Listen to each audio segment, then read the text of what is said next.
नमस्कार, पेश है इस हफ्ते का मुकाबला। मैं हूं विज्ञान प्रकाश। इतिहास में ना जाते हुए मैं दो बातें आपके सामने रखना चाहूंगा। पिछले 3 वर्षों की अगर हम सियासत देखें या 2.5 साल की अगर हम सियासत देखें, 2 नेता बहुत लोकप्रिय हुए और उस लोकप्रियता के आधार पर पॉलिटिकल सक्सेस, सियासी सफलता भी उन्होंने हासिल की। बीजेपी की तरफ से नरेंद्र मोदी, जो कि 282 सीटें लाकर लोकसभा में प्रधानमंत्री बने, और आम आदमी पार्टी की तरफ से अरविंद केजरीवाल, जो 70 में से 67 सीट दिल्ली में जीत कर आए। अब पिछला 1 साल देखें, अगर 2 नेताओं की लोकप्रियता पर सबसे ज्यादा प्रश्न चिन्ह लगा है तो वह यही 2 नेता हैं, नरेंद्र मोदी और अरविंद केजरीवाल। ऐसा क्यों हो रहा है? ऐसा इसलिए हो रहा है कि एक बहुत बड़ा हिस्सा यह मानता है कि शायद उन्होंने जिस तरह की बयानबाजी, भाषणबाजी की थी, जो लोगों को बहुत पसंद आई, तो और उन लोगों ने उन्हें जबरदस्त मैंडेट दिया, उस पर वो खरे नहीं उतर रहे हैं। पॉइंट बिल्कुल साफ है, सरल करके आपको बता रहा हूं। अब नरेंद्र मोदी पर हम बहुत चर्चा करते हैं, आज अरविंद केजरीवाल पर भी हम चर्चा करते हैं, बहुत उस पर फोकस करेंगे। क्यों? क्योंकि हर नेता, कभी आपने अपने जीवन में सुना है या कभी आगे सुनेंगे, ऐसा नहीं सुनेंगे, कोई नेता कभी ये कहता है कि हम अमीरों के लिए हैं। नेता सारे गरीबों के लिए होते हैं। क्लियर है ना? आप लोगों ने आज तक कभी सुना है? दूसरी बात, कभी भी कोई नेता को आपने सुना है कि हम सत्ता में आने के बाद भ्रष्टाचार करेंगे? कोई नहीं करता। सब ये कहते हैं कि हम ये नहीं करेंगे। अब आते हैं अरविंद केजरीवाल के विषय पर। 2 बातें उनसे जुड़ी हैं। एक तरफ वो अपनी पार्टी के लिए पैसा मांग रहे हैं, कह रहे हैं पैसा दीजिए, हमको पार्टी आगे बढ़ानी है। दूसरी तरफ वो पेट्रोल और डीजल पर वैट बढ़ा रहे हैं। अब ये बड़ा पेचीदगी का मामला है। मैं जितना सरल करके कोशिश करूंगा आप लोगों को समझाता रहूं, ये सब सीधे हमारी आपकी जेब पर प्रभाव डालता है। अपने पैनल को मिलाने से पहले मैं आपको एक बड़ी बात बताना चाहूंगा कि 8 नवंबर 2014 को अरविंद केजरीवाल जी के बयान के हिसाब से उन्होंने कहा था कि भाई हम वैट को कम करेंगे दिल्ली में, लेकिन उन्होंने ऐसा कतई नहीं किया। पेट्रोल और डीजल पर वो बढ़ा दिया, जो कि आपके हमारे मोपेड, गाड़ी चलाने, जो ट्रकें आती जाती हैं हमारे रोजमर्रा के सामानों के लिए, सबको प्रभावित करेगा। इसीलिए मैं कह रहा हूं कि मैं थोड़ा सा कंफ्यूज्ड हूं। मेरी समझ में ही नहीं आ रहा है कि अरविंद केजरीवाल जी करना क्या चाहते हैं। एक तरफ वो 5 रुपए की थाली देंगे, एक तरफ वो पैसा चाहते हैं अपनी पार्टी के लिए, 526 करोड़ विज्ञापन पे खर्च करेंगे और वैट पेट्रोल डीजल पर बढ़ाएंगे। एक सिसोदिया साहब जो कि उप मुख्यमंत्री हैं, उनका ट्वीट भी आया था, तो उन्होंने कुछ उसमें बताया था, जो प्रवीण झा जिसे मैं पूछूंगा, कि रैशनलाइजेशन का कोई फॉर्मूला उन्होंने निकाला है उत्तर भारतीय राज्यों में से बात करके। अब उत्तर भारतीय राज्यों में तनेजा साहब की पार्टी के भी राज्य है, तो मुझे नहीं पता कि कितनी बातचीत उस पर हुई है, लेकिन मेरी समझ में नहीं आ रहा है। मैं आपके पैनल से आपको मिलाऊं। प्रवीण झा आप सब जानते हैं, जवाहरलाल नेहरू विश्वविद्यालय से जुड़े हैं, हमारे साथ बहुत सारे पॉलिटिकल इकोनॉमी के कार्यक्रमों में रहे हैं। अभय दुबे, उनको भी आप अच्छी तरह से जानते हैं, पॉलिटिकल एनालिस्ट हैं, इस पार्टी की बारीकियों को, उतार चढ़ाव को वो देखते आए हैं। किरण वालिया जी हैं, जो कि एक सीनियर मिनिस्टर रही हैं दिल्ली की सरकार में, फिलहाल कांग्रेस का कोई एमएलए नहीं है, वो अलग मसला है। नरेंद्र तनेजा अब भारतीय जनता पार्टी से जुड़े हैं, ये भी आर्थिक मसलों को बारीकी से समझते हैं। और राघव चड्ढा साहब हैं, जो कि स्पोक्स पर्सन हैं आम आदमी पार्टी के। मुझे बताया गया है कि आप भी आर्थिक मसलों का जवाब देंगे। मैं शुरू इस बात से करना चाहता हूं कि अगर 4 पॉइंट में हम केजरीवाल जी के आज की सियासत को समेटें, तो अभय दुबे, केजरीवाल साहब करना क्या चाहते हैं? वो दूसरी पार्टियों से अलग हटकर गवर्नेंस का एक मॉडल पेश करना चाहते हैं। उसमें कुछ मसलों में वो कामयाब हैं ऐसा करने में। जैसे कि उन्होंने बजट बनाया, ऐसा बजट कोई दूसरी राज्य सरकार इस देश में अब नहीं बनाती। किसी पुराने जमाने में ऐसे बजट बनते होंगे जिसमें शिक्षा का खर्चा 2 गुना कर दिया जाता है, स्वास्थ्य के ऊपर खर्चा 1.5 गुना कर दिया जाता है। वो अलग तरह का आर्थिक चिंतन। मोदी सरकार का जो बजट है उसमें सोशल सेक्टर की स्पेंडिंग कम की गई है, बढ़ाई नहीं गई है। हम लोगों ने इस पे, मैंने और प्रवीण झा ने बहुत चर्चा की। अलग तरह का, इसकी आलोचना की जा सकती है, असहमत हुआ जा सकता है, लेकिन वो भिन्न है, इससे इनकार नहीं किया जा सकता। ठीक है। इसी तरीके से उन्होंने भ्रष्टाचार पर भी बहुत सारे कदम उठाए हैं, सब्सिडी दी है लोगों को, तो बहुत सारे कामों में तुम्हें दूसरों से अलग हटे हुए दिखाई पड़ते हैं। लेकिन एक ऐसे कामों की कैटेगरी भी है जिसमें वो चाहते तो अलग हट के दिख सकते थे, लेकिन वो नहीं दिख पाए। जैसे कि मान लीजिए उत्तर भारतीय राज्यों के वित्त मंत्रियों का और उनके वित्त सचिवों का एक सम्मेलन हुआ, जैसा कि हमें बताया गया है। राघव ने भी अभी एक कार्यक्रम में बताया था, और शायद मनीष ने उसी का जिक्र किया होगा अपने ट्वीट में। और उसके अंदर हुआ कि भाई वैट का कोई रैशनलाइजेशन करना है, ताकि जो आर्थिक अपराध होते हैं पेट्रोल और डीजल से जुड़े हुए वो रुक जाएं। तो मैं समझता हूं कि आम आदमी पार्टी जो मैंडेट लेके, जो प्रभामंडल लेके सामने आई थी, वहां तो उसको ये प्रस्ताव रखना चाहिए था कि भाई आप वैट को घटाइए। नहीं, वो तो उनका कमिटमेंट है। हाँ, आप वैट को घटाइए, लेकिन वो वैट को बढ़ाने के कमिटमेंट पे बढ़ाना नहीं, वो वैट को बढ़ाने के कमिटमेंट पर राजी क्यों हो गए? तो एक इस तरह के कामों की कैटेगरी है जहां पे वो कर सकते हैं। भारतीय राज्यों से हमने चर्चा करके, तो मुझे नहीं पता, क्योंकि मैं इस बात को लेकर बड़ा विचलित हूं कि कहीं उत्तर भारतीय वाले केजरीवाल के फॉर्मूले पर बढ़ा रख रहे हैं। तो हिमाचल प्रदेश में भी बढ़ाया है, हरियाणा में भी बढ़ाया है, पंजाब में भी बढ़ाया है। तो ये सब हुआ है। सवाल ये नहीं है कि उन्होंने बढ़ाया है इसलिए हमारा बढ़ाना जायज है। मेरा मानना यह है कि ये सफाई आनी चाहिए, ये बताया जाना चाहिए कि आखिरकार जो वैल्यू एडेड टैक्स बढ़ाया गया है वो क्यों बढ़ाया गया है, क्या घटाने के बारे में कोई बहस की गई उस मीटिंग में? इस मीटिंग का जिक्र किया जाता है, और वो प्रस्ताव आम आदमी पार्टी की तरफ से आया कि नहीं आया? नहीं, जहां तक पेट्रोल और डीजल की बात है, जो वैट बढ़ाने की बात है, मुख्यतया उसी पे वजन बढ़ा है जहां तक इनका बजट है, मनीष जी का। बाकी अगर आप और चीज़ों को मिला के देखें तो कहीं थोड़ा इजाफा है, कहीं तो थोड़ा घटाया गया है। तो बाकी चीज़ों को देखते हुए वैट पे कोई बहुत कहेंगे जो कि पॉइंट अभय दुबे ने उठाया, ये बड़ा सटीक पॉइंट है कि क्या आपने सच में उस मीटिंग में चर्चा की थी कि वैट बढ़ाइए या घटाइए? हाँ, नहीं, एक तो चर्चा की नहीं है, तो खैर यही लोग बता सकते हैं। लेकिन ये कहना कि इस पे कोई नॉर्थ इंडियन स्टेट्स के बीच कोई एक रैशनल मॉडल, तो जहां तक जो थोड़ा बहुत अर्थशास्त्र मैं समझता हूं, तो मुझे वो संभव नहीं है। उसको इतना मैं कह सकता हूं, तनेजा साहब के पास आने से पहले कि इनके मुख्यमंत्री जो है उस तरह के किसी फॉर्मूला पर इत्तेफाक नहीं रखेंगे अगर इनके वित्तीय सलाहकार ये जानते हैं कि अंतर्राष्ट्रीय बहस क्या हो रही है। बिल्कुल, वो जानते हैं ये लोग। जहां तक एक इकोनॉमिक लॉजिक है, वो मुझे अनर्गल लगता है। ठीक है, डीजल और पेट्रोल को लेके, और इकोनॉमिक लॉजिक अनर्गल लगता है। लेकिन इसके साथ दूसरी समस्या क्या हो रही है, ये तकरीबन सभी राज्यों की एक समस्या है। उनको लगता है कि ये एक ऐसा कैप्टिव कर का माध्यम है जिसका आप इस्तेमाल कर सकते हैं, और जो लार्जर एक इकोनॉमिक हमारा फेडरल स्ट्रक्चर बना है, जिसमें कहने को तो ये कहा गया, तनेजा साहब की सरकार ने ये कहा कि साहब हम राज्यों को बहुत पैसा उनके हाथ दे रहे हैं, बढ़ा रहे हैं, चूंकि कुछ खास मद में डिस्ट्रीब्यूशन में ऑब्वियसली राज्यों को कुछ इजाफा हुआ है, लेकिन अगर आप टोटल डिस्ट्रीब्यूशन देखेंगे, डिवोल्यूशन देखेंगे, तो उसमें एक्चुअली घटा है वो। किरण जी, आपका पॉइंट? यहाँ पर एक पॉलिटिकल पॉइंट भी बहुत ज़रूरी है, जहाँ से आपने आरंभ किया था कि केजरीवाल जी ने खासकर उनकी प्रोमिसेस में, और जो वो करते हैं वो प्रोमिसेस भूल जाते हैं कि क्या बात है।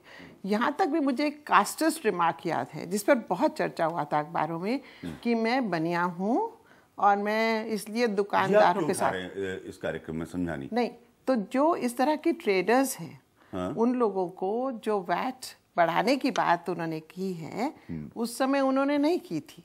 तो मैं ये कह रही हूँ कि जो आपने आरंभ में ही कहा था कि ये पहले कह रहे थे मैं वैट घटाऊंगा और कलेक्शन का मेथड भी रैशनलाइज करूंगा। बहुत अत्याचार होता है जिस तरह से वैट कलेक्शन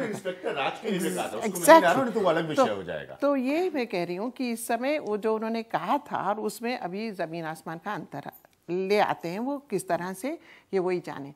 तो ये बात उनकी एक ईमानदारी की नहीं है। और इसका जहाँ तक इकोनॉमिक्स का सवाल है उसका मैं I am not an expert like Praveen साहब, बट इसका जो रिपलिंग इफेक्ट होता है, और ये भी सच है कि जो रेडी वाला होता है आपके घर के बाहर, उसको ये चाहे उस पर कितना असर हो, कुछ पैसे का हो या क्या, एक बात बन जाती है कि पेट्रोल और डीजल पे बढ़ गया तो इसलिए महंगाई पहले ही जबरदस्त कमर तोड़ महंगाई है आजकल, तो उसके ऊपर जो जबरदस्त एक कुठाराघात एक आम सिटीजन पे हो रहा। तनेजा साहब, देखिए, मुझे लगता है कि अगर आप पूरा दिल्ली सरकार की अर्थव्यवस्था उठा करके देखते हैं तो सबसे बड़ी हिस्सेदारी वेट की है उसके अंदर, जो लगभग 64 आकलन किया था। हाँ, 64% से ज्यादा, 64% से ज्यादा है। और स्टैम्प ड्यूटी, एक्साइज और वैट के बीच में 97%, 97% दिल्ली का रेवेन्यू। क्योंकि रंजी मैं सही कह रहा हूं, आप मिनिस्टर रही।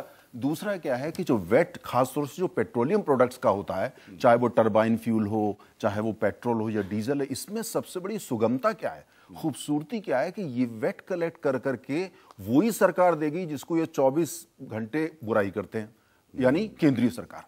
मेरा ये मानना है दिल्ली एक संपन्न राज्य है। दिल्ली की तुलना आप और राज्यों से करना मुश्किल है, क्योंकि दिल्ली में लगभग 80 लाख मोटर व्हीकल हैं, यहाँ 80 लाख। अच्छा, और यहाँ पे जो लोग हैं, अगर आप डेटा उठा करके पर कैपिटा इनकम देखते हैं तो दिल्ली की काफी हाई है, अन्य राज्यों के मुकाबले काफी हाई है। अब ऐसे राज्य के अंदर आप, और जब पहले आपने कहा वेट कम करेंगे, दिल्ली की अर्थव्यवस्था, चाहे वो कांग्रेस पार्टी जब सत्ता में थी, इन्होंने भी वेट नहीं बढ़ाते थे ये पेट्रोल के या डीजल, क्योंकि ये जानते थे कि यहाँ की जो आबादी है ओवरऑल टोटलिटी में जब इकोनॉमिक्स को देखा जाता है तो यहाँ के लोगों का अर्थव्यवस्था थोड़ी अलग होती है, पहली बात। दूसरी बात जो बहुत अहम बात है, वो बात ये कि ये कहना कि हमने बैठक बुलाई थी उत्तर भारत के जो राज्य उनकी, और उसमें इस तरह की सहमति हुई, मैं पूरी तरह सहमत हूं। अभय ने जैसा कहा, अभय का कहना बिल्कुल सही। अगर आपने बुलाई थी, आप तो दूसरी तरफ की सरकार की बात करते हैं ना, आप तो वैकल्पिक राजनीति की बात करते हैं। क्यों नहीं आप, पहली बात तो कि ये बैठक कहां हुई, हो सकता है कल ये चीन और पाकिस्तान की भी बैठक बुला लें, वो मुझे पता नहीं, लेकिन वो बैठक आपने अगर बुलाई भी तो वो बैठक में आपको ये कहना चाहिए था कि भाई ये हम हैं, बल्कि हम इसको और कैसे कम कर सकें। Raghav ji, point by point. हाँ, पहला इन्होंने कहा कि बैठक कहाँ हुई कि नहीं हुई, चीन को पाकिस्तान को बुला लेंगे, बैठक करेंगे, वो सब बात करी। 21 मई 2015 को दिल्ली सचिवालय में दूसरी बैठक हुई। हरियाणा के वित्त मंत्री कैप्टन अभिमन्यु, पंजाब के मुख्यमंत्री सुखबीर सिंह बादल और उनके वित्त मंत्री, हिमाचल जहां कांग्रेस की सरकार है उसके प्रिंसिपल सेक्रेटरी फाइनेंस, और यूपी और राजस्थान के रिप्रेजेंटेटिव फाइनेंस डिपार्टमेंट के दिल्ली सचिवालय में बैठक करने आए। ये बैठक दिल्ली सरकार ने नहीं बुलाई, बैठक उन लोगों के कहने पर बुलाई इसलिए गई कि ये तमाम जो उत्तर भारत के प्रदेश हैं उसमें एक समस्या आ रही थी। मैं आपको एकदम तथ्य बता रहा हूं, राजनीति पे थोड़ी देर में आऊंगा। समस्या ये आ रही थी, एक चीज होती है, जेएनयू के प्रोफेसर हैं वो समझेंगे, ज्योग्राफिकल टैक्स आर्बिट्राज। यानी कि यदि जो तेल के दाम हैं, पेट्रोल डीजल के दाम हैं, हरियाणा में कुछ हैं, दिल्ली में कुछ हैं, हिमाचल में कुछ हैं, जो नेबरिंग स्टेट्स हैं, पड़ोसी राज्य हैं, उनमें अलग अलग हैं। उसके चलते कई प्रकार के व्यापारिक अपराध होते हैं, जमाखोरी होती है, फर्जी बिलिंग होती है, राजस्व पे नुकसान होता है, ज्योग्राफिकल टैक्स आर्बिट्राज और कई ट्रेड मैल प्रैक्टिसेस होती हैं।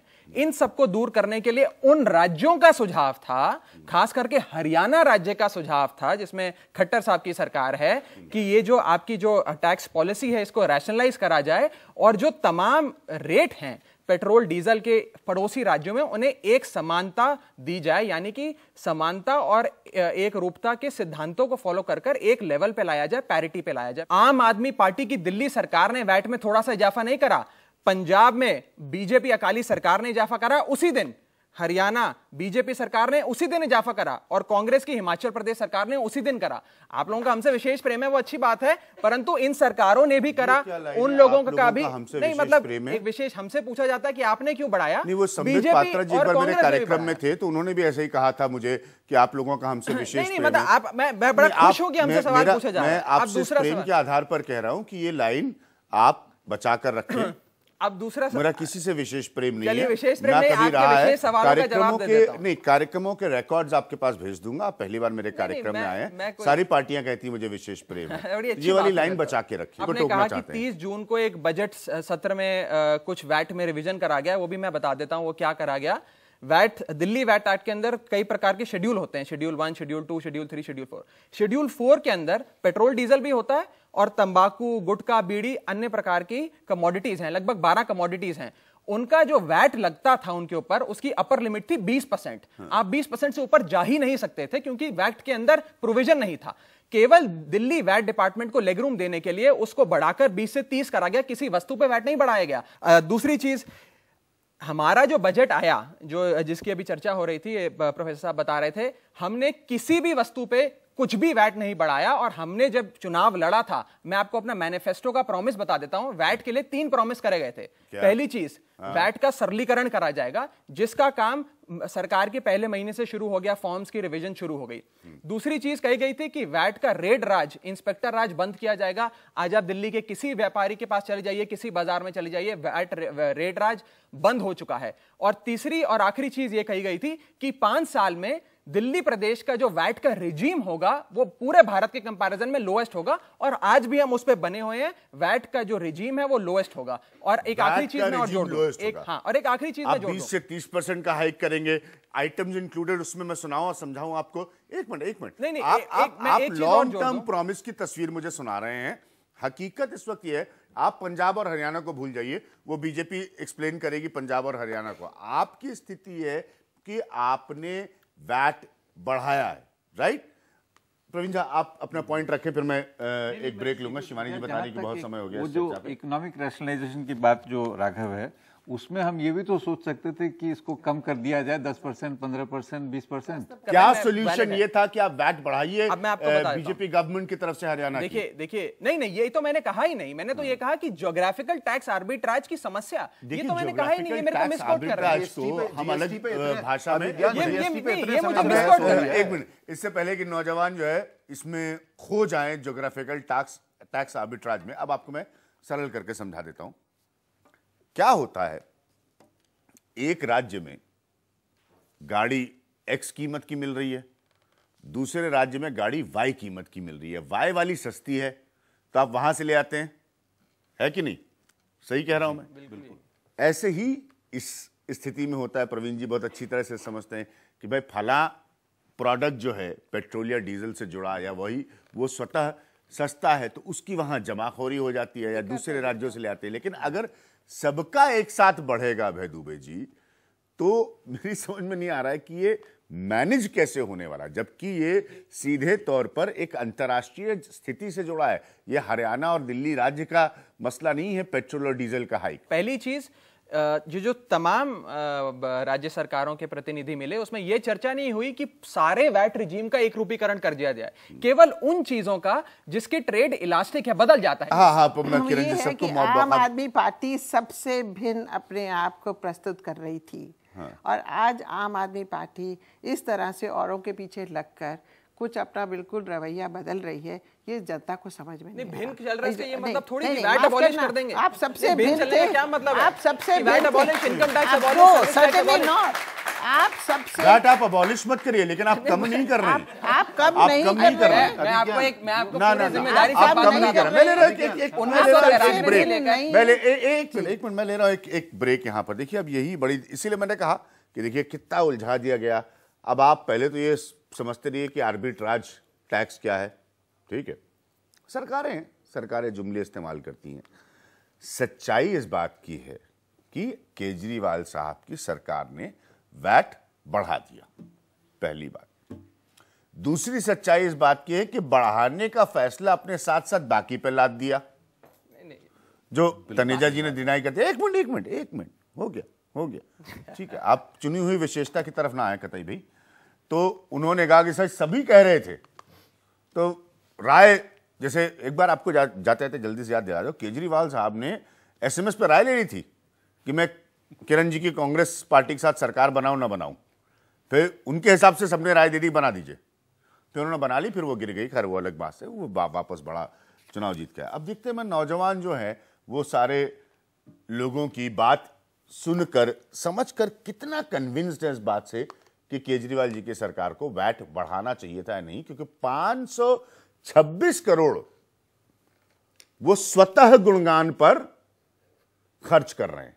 स्वतः गुणगान, बाकी नहीं उनकी पार्टी में कोई और, स्वतः मैं केजरीवाल वो स्वतः गुणगान पर खर्च कर रहे हैं। हम इस पॉइंट पर आएंगे और लेंगे नौजवानों का सवाल एक छोटे से ब्रेक के बाद।